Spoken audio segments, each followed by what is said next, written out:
Good morning mga kalolo. Ito na naman po tayo.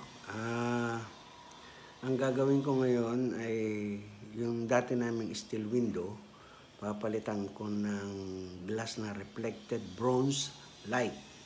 Kaya ngayon, nakuha ko na siya, natanggal ko na yung mga dating salamin, nalinis ko na rin siya. Ngayon, nagpasukat na ako ng salamin na reflected. Ngayong umaga, bumili ako ng flat bar para iso-support ko doon para hindi mag-crack yung salamin. Kaya samahan ninyo ako at nang makita ninyo yung gagawin ko. Okay? Ito nga pala yung gagawin ko. Papalitan ko ng reflected na glass, yung steel window. Naroon na yung mga tinanggal kong salamin. Ngayon nagkakati ako ng flat bar para iso-support ko dyan. Kaya, okay, tara na. Lalagay na ako ng silicone para malagay ko na yung salamin.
Hawakan muna natin ng mga ilang minuto ba may bumibigay.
naubusan ako ng silicone.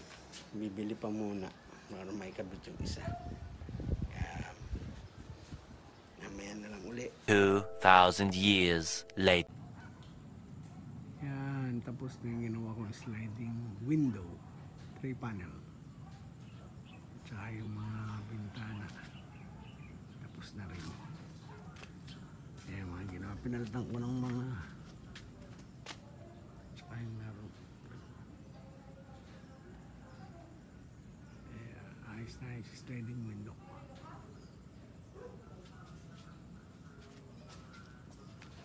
Three panel yan.